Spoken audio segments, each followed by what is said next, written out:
C'est dans ce cimetière de Larache, au nord du Maroc, que la famille vient se recueillir sur la tombe d'Amina. La jeune fille de 16 ans s'est suicidée le 10 mars dernier en ingérant de la mort au rat après avoir été contrainte d'épouser l'homme qui l'avait violée. Je ne voulais pas aller avec eux chez le juge pour les marier. Ma femme m'y a obligé pour éviter la honte. Les autorités auraient dû lancer une procédure avant qu'on en arrive là. Comment un homme qui force une fille à le suivre avec un couteau et qui la viole peut ensuite vouloir l'épouser? L'âge légal du mariage au Maroc est de 18 ans, mais les juges ont le pouvoir d'y déroger. Une fois mariée, le calvaire n'a fait que continuer pour Amina, qui était battue et maltraitée par sa belle famille. Aujourd'hui, ses proches réclament justice. C'est un criminel, il ne peut pas rester en liberté. Nous devons faire respecter nos droits, il peut faire la même chose avec d'autres. La mort d'Amina vient s'ajouter à des milliers d'autres drames. Depuis des années, de nombreuses associations comme la Ligue démocratique pour les droits de la femme demandent que la loi change.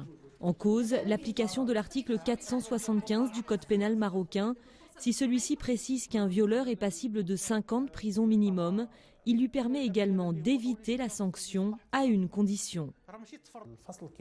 L'article stipule que dans le cas du mariage du criminel avec sa victime, les poursuites cessent et donc ce criminel utilise le mariage comme une façon d'échapper à la punition. Ce drame est révélateur du conservatisme puissant qui règne encore dans la société marocaine. Dans de nombreuses familles, la perte de la virginité avant le mariage, quelles qu'en soient les circonstances, est considérée comme un déshonneur et une honte qu'il faut à tout prix cacher.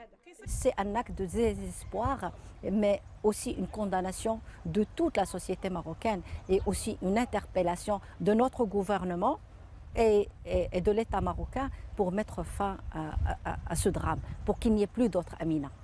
La mort d'Amina a suscité une émotion très forte à travers le pays. Plusieurs ministres se sont déjà prononcés pour une révision de la loi. Un sit-in est prévu ce week-end à Rabat.